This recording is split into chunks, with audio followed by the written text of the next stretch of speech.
আমি আজকে এক পত্রিকা একটি সংবাদ দেখলাম, যে সংবাদটি আমাকে অত্যন্ত আহত করেছে।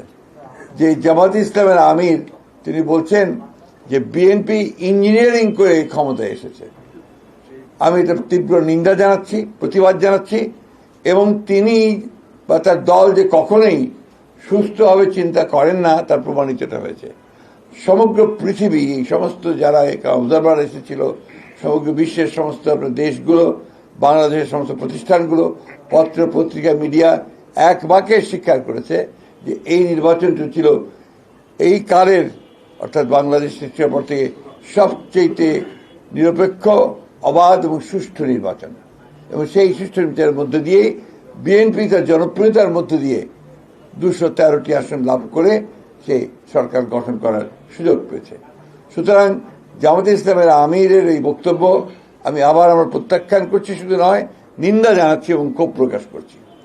প্রিয় সাংবাদিক বন্ধুগণ, আসসালামু আলাইকুম। দীর্ঘদিন পরে আপনাদের সঙ্গে মিলিত হতে পেরে আমি নিজেকে অত্যন্ত আনন্দিত বোধ করছি এবং আশা করছি যে এখন ঘন ঘন আমরা এখানে মিলিত হতে পারব। আপনারা ইতিমধ্যেই আমাদের সিনিয়র যুগ্ম মহাসচিব এবং প্রধানমন্ত্রীর উপদেষ্টা জনাব রুহুল কবির রিজভী সাহেবের কাছ থেকে আজকের সভার উদ্দেশ্যটা শুনেছেন। এটা ছিল আমাদের বিএনপির যৌথ সভা। এই সভাটির উদ্দেশ্য ছিল আগামী 1 মে যে মহান মে দিবস, তাকে সফল করার জন্য বাংলাদেশ জাতীয়তাবাদী দল সমস্ত অঙ্গ সংগঠন নিয়ে তাদের প্রথা অনুযায়ী একটি যৌথ সভা অনুষ্ঠিত করেছে এবং এখানে সফল করার জন্য তারা প্রস্তুতি গ্রহণ করেছে। প্রিয় বন্ধুগণ, মে দিবস শুধু একটি দিবস নয়। মে দিবস আপনি ইতিমধ্যেই শুনেছেন যে এটা গোটা বিশ্বের সকল মেহনতি মানুষ যারা কাজ করে, শ্রম দিয়ে যারা তাদের জীবিকা নির্বাহ করে এবং যাদের শ্রমের উপর, রক্তের উপরে সভ্যতা নির্মিত হয়, সেই শ্রমিকদের একটা অত্যন্ত গুরুত্বপূর্ণ দিবস মে দিবস। এই দিনে আপনারা জানেন যে রক্তের মধ্য দিয়ে একটা দাবি আদায় হয়েছিল 8 ঘন্টা কর্ম সময়ের জন্য।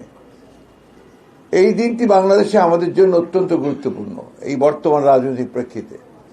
আপনারা জানেন যে দীর্ঘ 18 বছর 17 বছরের একটা দীর্ঘস্থায়ী ফ্যাসিস্টদের বিরুদ্ধে সংগ্রামকে লড়াই করে আমরা একটা ছাত্র গণ অভ্যুত্থানের মধ্য দিয়ে ফ্যাসিস্টদেরকে বিতাড়িত করতে সক্ষম হয়েছি এবং তারপরে প্রায় 1.5 বছর একটি অন্তর্বর্তীকালীন সরকারের তত্ত্বাবধানে থেকে আমরা একটা সম্পূর্ণ নিরপেক্ষ একটা নির্বাচনের মধ্য দিয়ে বাংলাদেশ জাতীয়তাবাদী দল রাষ্ট্র পরিচালনার দায়িত্ব পেয়েছেন। আমাদের নেতা তারেক রহমান সাহেবের নেতৃত্বে তিনি প্রধানমন্ত্রী হয়েছেন।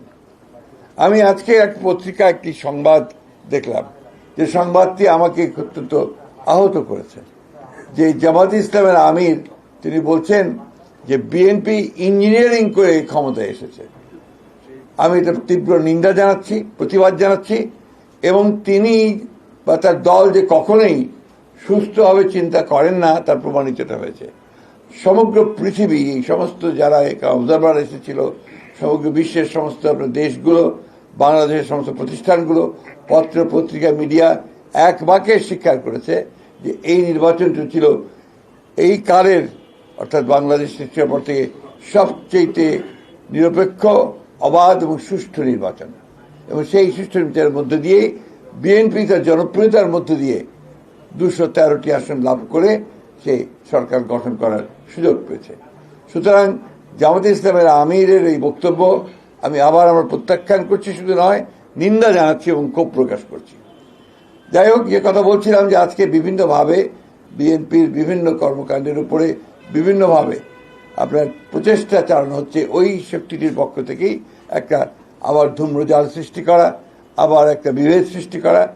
আমরা 5ই আগস্টের পরে যে সুযোগ পেয়েছি বাংলাদেশে গণতন্ত্রকে প্রাতিষ্ঠানিক রূপ দেওয়ার, সেই প্রচেষ্টাকে নষ্ট করে দেওয়া, সুযোগকে নষ্ট করা, আবার একটা ফ্যাসিস্ট শাসনের পায়তারা তারা করছে কিনা সেটা আমাদেরকে চিন্তা করতে হবে, দেশবাসীকে চিন্তা করতে হবে।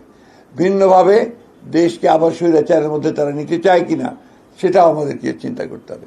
এবং তাদের যে অতীত ইতিহাস, সেই ইতিহাস আমরা সবাই খুব ভালো করে জানি।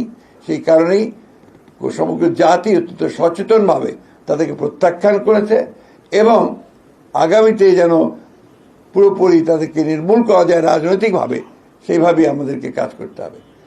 সেই কারণেই এই পয়লা মের যে সমাবেশটি এখানে অনুষ্ঠিত হবে আমাদের পার্টি অফিসের সামনে দুপুর 2টায়, না নামাজের পরেই এই সমাবেশে প্রধান অতিথি হিসেবে উপস্থিত থাকবেন আমাদের দলের চেয়ারম্যান এবং বর্তমানে বাংলাদেশের সবচাইতে জননন্দিত প্রধানমন্ত্রী জনাব তারেক রহমান। সুতরাং এই সভাটিকে সফল করার জন্য আমরা দলের পক্ষ থেকে সর্বাত্মক প্রচেষ্টা গ্রহণ করেছি। বাংলাদেশের মানুষের কাছে আমাদের আবেদন থাকবে যে তারা এই দিবসটি যথাযথ মর্যাদার সঙ্গে পালন করবেন। প্রত্যেকটি ইউনিটের আমাদের জেলা এবং উপজেলা ইউনিটগুলোতে একইভাবে নির্দেশ দেওয়া হয়েছে, তারাও সেইভাবে তারা এই দিবসটি পালন করবেন। আমরা ঢাকাতে এই দিবসটিকে একটা উৎসবের দিন এবং একই সঙ্গে রাজনৈতিক শপথ গ্রহণ করবার দিন হিসেবে আমরা এটাকে নিতে চাই, যাতে করে আমরা ভবিষ্যতে আমাদের রাজনীতিকে আরো বেগবান করতে পারি। আপনারা সবসময় লক্ষ্য করেছেন, আমরা এর আগেও বলেছি যে বাংলাদেশের স্থিতিশীলতা, রাজনৈতিক স্থিতিশীলতাকে বিনষ্ট করবার জন্য একটি পক্ষ প্রথম থেকেই প্রচেষ্টা চালিয়ে যাচ্ছে।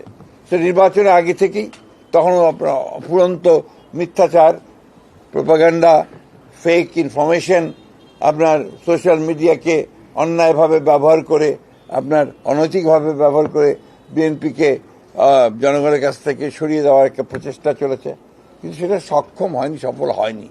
এখনো আবার দেখেন যে সমস্ত কার্টুনগুলো করে তারা দিচ্ছে এবং সেগুলো নিয়ে যে প্রচেষ্টা তৈরি করছে, খুব স্পষ্টভাবে বোঝা যায় যে ওই শক্তি যা বাংলাদেশকে অস্থিতিশীল করতে চায়, একটা আপনার ইনস্টেবল অবস্থায় নিয়ে যেতে চায়, অনিশ্চিত অবস্থায় নিয়ে যেতে চায়, তাই এই কাজগুলো করছে। আমরা তীব্র নিন্দা জানাচ্ছি। ছাত্র রাজনীতিতে এই ধরনের যে একটা অবস্থা তৈরি করার যে প্রচেষ্টা করা হচ্ছে, আমরা তারও নিন্দা জানাচ্ছি এবং আমি আশা করব যে সমস্ত পক্ষগুলো এই ধরনের অপকর্মে লিপ্ত হচ্ছেন তার বিরুদ্ধে থাকবেন। কারণ বাংলাদেশের স্বাধীনচেতা ছাত্র সমাজ, সচেতন ছাত্র সমাজ বরাবরই অপরাজনীতিকে পরিহার করেছে এবং জনগণও পরিহার করেছে, এবং আমরা এবারও দেখব যে জনগণ এগুলোকে প্রতিরোধ করবে এবং তাদেরকে পরিহার করবে। ধন্যবাদ।